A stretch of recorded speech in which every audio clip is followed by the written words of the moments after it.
السلام علیکم ورحمۃ اللہ وبرکاتہ۔ تکبیر تشریق۔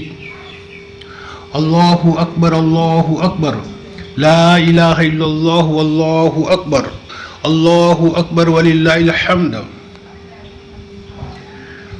یہ تکبیر عرفہ کے دن یعنی ذی الحجہ کی 9 تاریخ کی فجر سے ذی الحجہ کی 13 تاریخ کے عصر تک ہر فرض نماز کے بعد فوراً بلند آواز سے ایک مرتبہ تکبیر تشریق پڑھنا واجب ہے۔ البتہ خواتین یعنی مستورات یہ تکبیر آہستہ آواز سے کہیں گے۔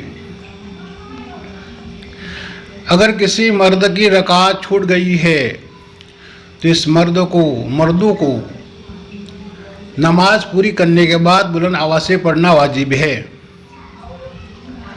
اور مستورات پر بھی واجب ہے۔ عام طور پر عورتیں غفلت میں بھول جاتی ہے، اس لیے عورتوں کو چاہیے کہ مصلی پر ایک کاغذ میں لکھ کر چپکا دے تاکہ یاد دہانی ہو جاوے۔ اور عرفہ کے دن کا روزہ کی فضیلت۔ عرفہ کے دن یعنی 9 ذی الحجہ کا روزہ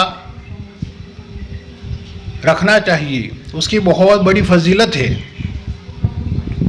یعنی اگر کوئی انسان 9 ذی الحجہ کا روزہ رکھے گا تو اس کے 1 سال کے اور 1 سال کے بعد کے گناہ معاف ہو جائیں گے۔